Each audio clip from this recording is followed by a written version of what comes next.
Good morning, Kenya. Hi, how are you? I am fine. How are you? I'm doing amazing. Very excited for this conversation. I've been looking forward to it. And I have been looking forward to it as well. Thank you so much for participating in my conversation with Black women who coach. And Yeah. I remember when I met you for the first time in Playa del Carmen. No, it was Nope, Tulum. it It was was Tulum. Tulum. It was Tulum at the beach club.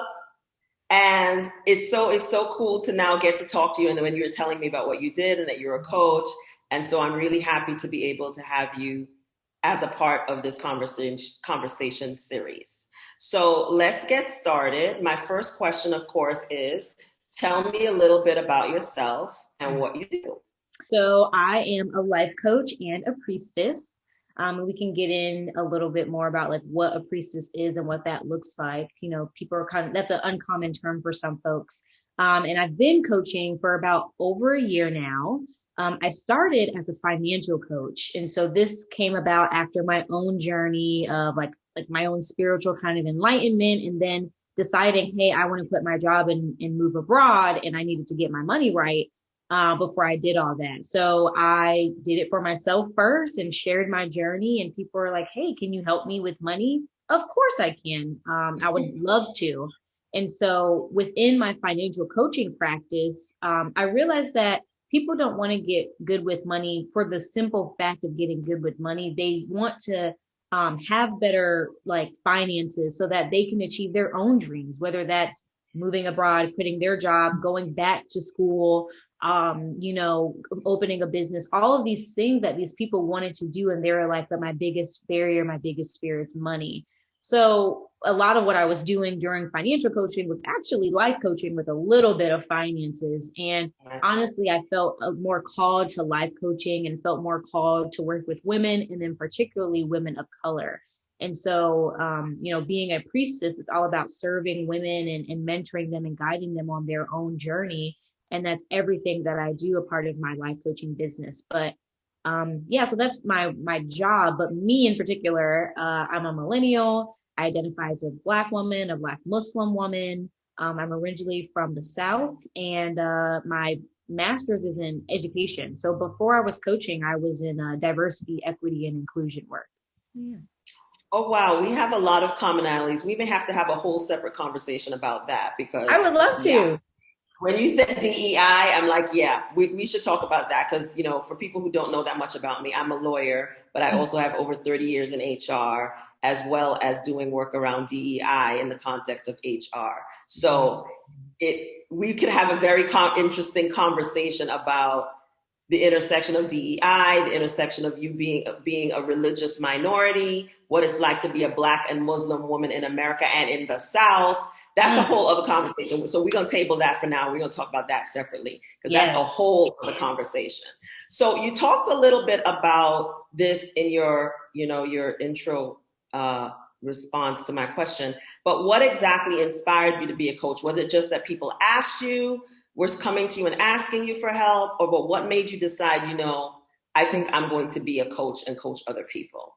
Right. So I think for a in any career path that I chose, I initially wanted to be a therapist when I was younger, and like I got my bachelor's in sociology, but I went into the age old trope of I'm not healed enough to be someone else's therapist. So that I kind of got myself off that path. But what I'm trying to say is everything that I decided to do in my life has been based around the value of empowering other people towards their self-actualization, according to Maslow's hierarchy of needs.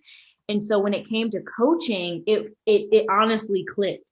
I've always been the friend, the person that's going to push you or inspire you to your best, your highest self, to help you succeed and reach your goals. And I did that in my job working with college students, helping them pretty much thrive in institutions that were not made for them and kept saying they were made for them, but really wasn't. That inclusivity pieces. And then when it came to coaching, it was like, oh, I already do all of this stuff professionally, personally. Now I can just do it for myself and make money for myself. Right. So what inspired me to coach is, I'd already been doing it, technically. And secondly, it really truly is my soul work. I remember starting my business and that kind of being the tagline for me, like, this is my soul work. And it is like I think everybody has a purpose or several purposes, and coaching is my purpose. Like, it fills me up to see my clients succeed and meet their goals and have their transformation. Not because it's a testimonial, but because it makes me happy that I was there on that journey with them. Not that I did it for them, but I was there with them to do it. And so what inspired me to coach was really kind of a long line of, things in my past life coming together and manifesting as a job, a business that I love. There's nothing quite like, I have to say, because I've kind of gotten to finally doing the things that I really love doing. And there's nothing quite like helping somebody else realize their best self, Right. honestly. And I mean, if someone's willing to pay you for that, that's really great. But I have to honestly say that there's nothing quite like helping somebody solve a problem and that is going to allow them to be their best self. There's nothing quite like it. And so I think I really get what you're saying about, and you're lucky because you're a lot younger than me and you've gotten to this sooner. And so that's one thing I like about the millennial generation is a lot of you all have figured out some of the nonsense that some of us didn't figure out about America, capitalism, and so on, and are exiting the BS a lot sooner than the generation before you, which is the one that I'm in. And so I'm really like impressed with how many of you have like kind of figured out it's a trap, which is what I tell my younger cousins all the time. It's a trap, right? And I'm like, I wish someone had told me this. So let me tell you this now. You're 20 something years old. Let me explain to you how this all is a trap and don't fall into the trap. So I'm really glad. It like thrilled me when I was in Tulum and I was seeing so many millennials there working for themselves. And Black people, young people working for themselves. And I was like, this is what it's supposed to be, right? You're not like enslaving yourself to the system and then realizing 20, 30 years into working for somebody else and helping them, I realize their dreams, right, and their wealth, that you should have been doing that for yourself all along. Right. So, and you really encapsulated it very simply when you said, I wish someone would have told me this, so I'm telling you now. Like, that's what coaching is for me. I wish I would have known all these things now that I know them. Let me share this. Let me help you so that it can expedite the process of you going through the BS or wading through the BS. Yeah. And I think that, as you said, a lot of women, especially Black women, because that's who I'm most interested in helping get free.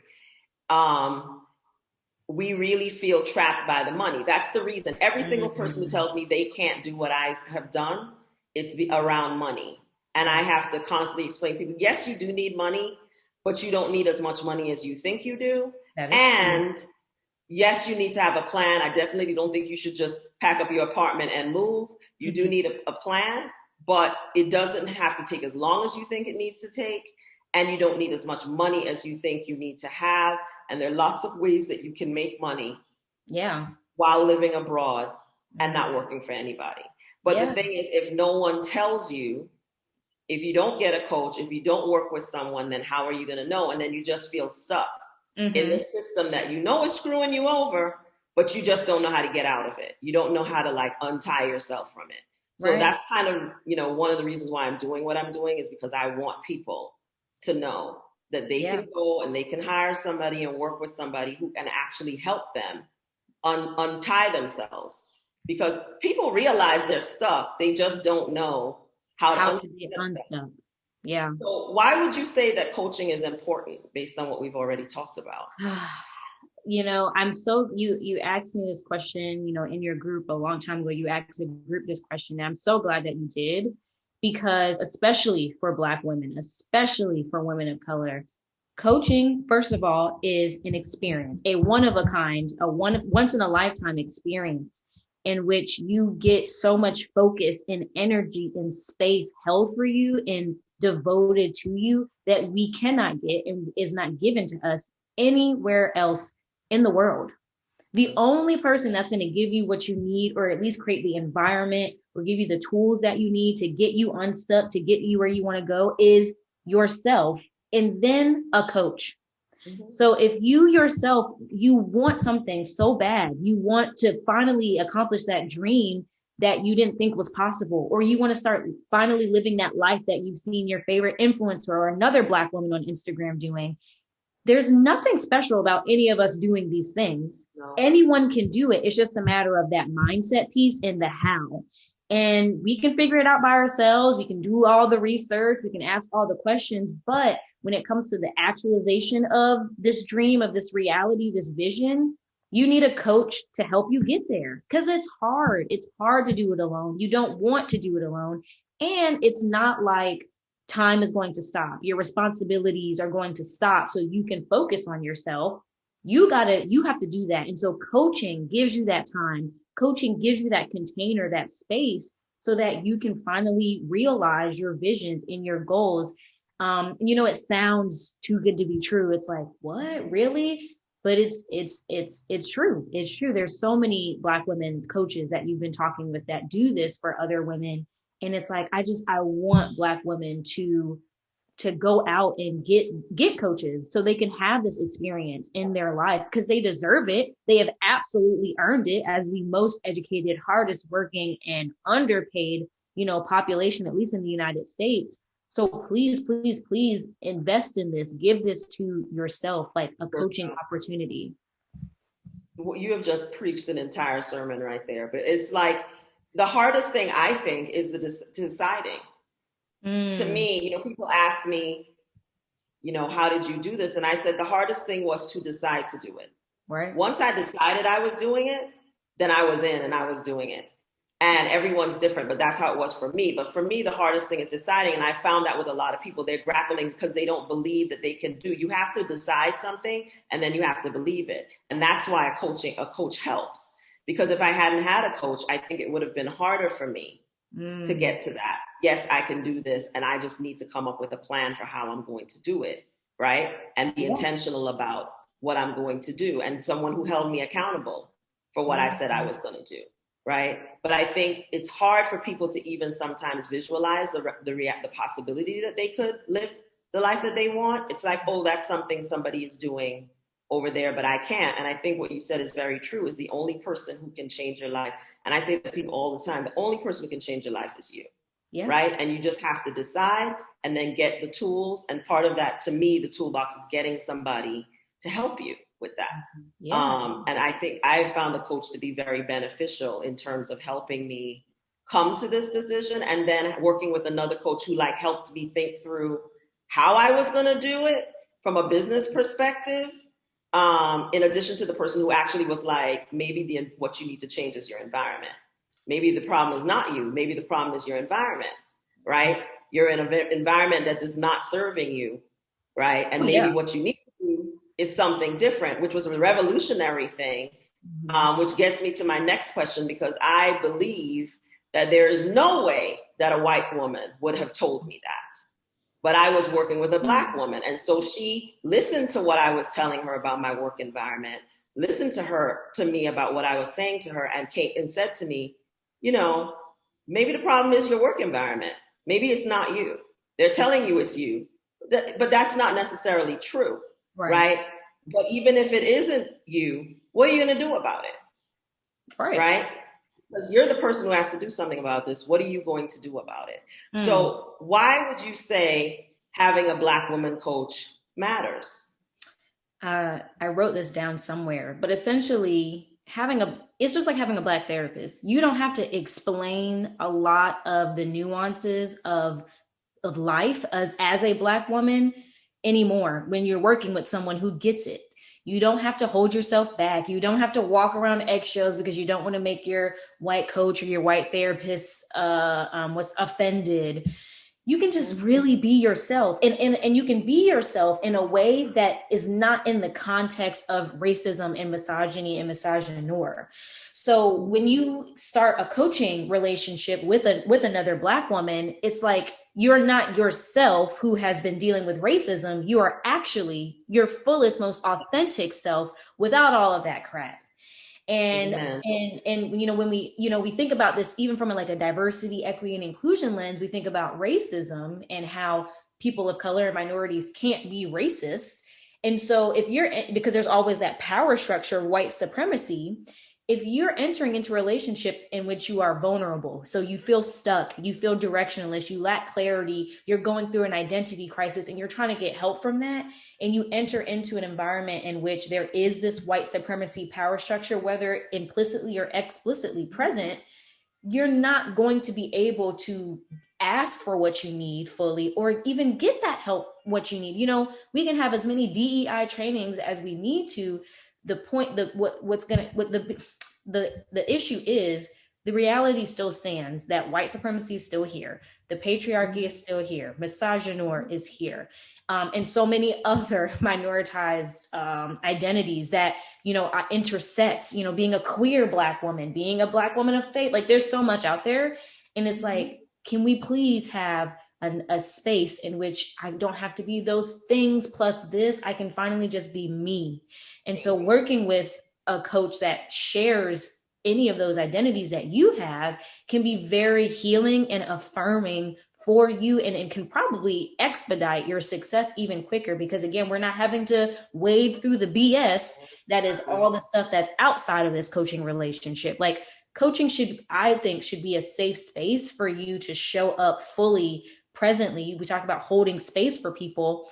Holding space is saying, like, you don't have to be perfect. You don't have to code switch or any of that. You can just be in this space and we can get you to where you need to go. So that's why I think that, a Black woman should have a Black woman coach, and why 90% of my clients are Black women. I also work with, Asian American women and Latinx women as well, but most of my clients are Black women.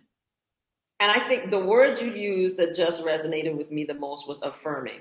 It's affirming because you have an experience, and it is, I really feel, specifically as a Black person and as a Black woman who has lived most of my life in the United States and born in the United States, there isn't a unique experience that you cannot even fully explain to a person who is not Black. They can try to empathize, right. They can try to understand, but they cannot understand fully what it is like unless they are in it.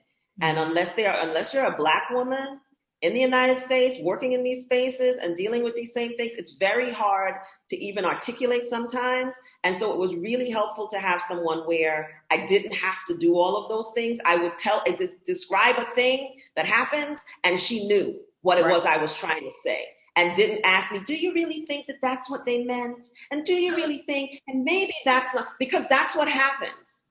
Which someone spends an inordinate amount of time trying to question whether your experience is valid. And I did not have someone that was trying to question the validity of what I was telling them was happening to me and had been happening to me. Right. Not just in one work environment, but in multiple, right? And because you, as a Black woman, a lot of times you're being gaslit, you're being tone policed, you're being, all these different things. And then they're telling you that you're the problem, right?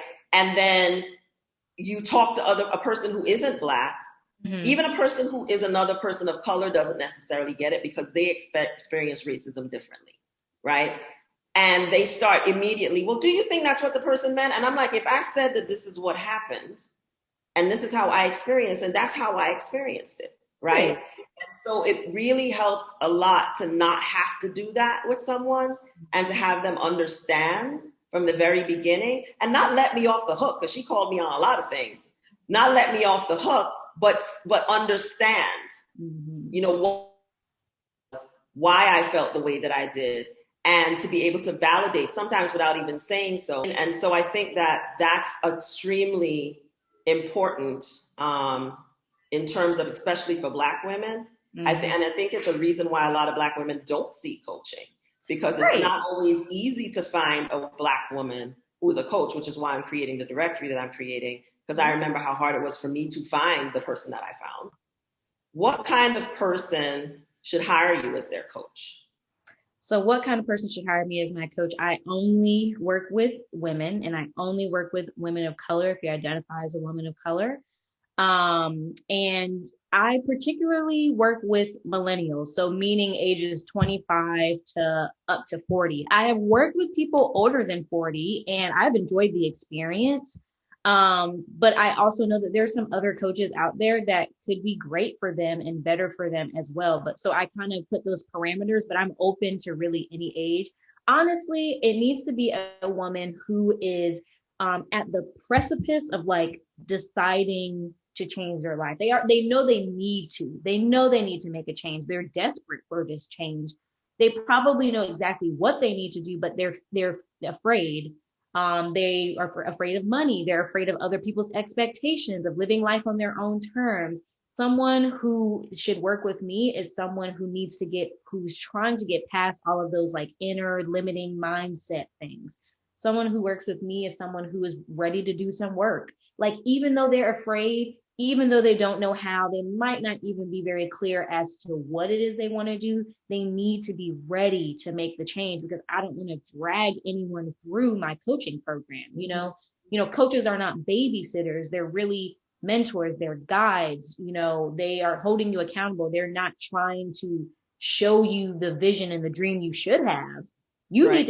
You need to know, like, you need to, as you were kind of saying earlier, like, you need to pretty much either already made the choice or about to make the choice of like, I'm going to change my life in this particular way. And it doesn't have to be as drastic as like moving abroad. It could be as easy as, I'm going to place some boundaries down in my personal relationships. I'm going to, change career fields or something like that. So the woman that works with me, she doesn't need to be perfect. She doesn't need to have it all figured out and come to me and like, this is what I need to do. She just needs to know she wants to change her life. She needs to know something's out of alignment, and she needs to be ready to do the work and excited about what's on the other side of coaching, what's on the other side of finally realizing your dreams and not having to struggle through it alone anymore. So I think what comes with that is understanding the value of an investment in yourself, whatever that investment looks like. But that's what coaching is. It's an investment in yourself for like your whole life. And so, how can women that want to want to talk to you and want to work with you find you?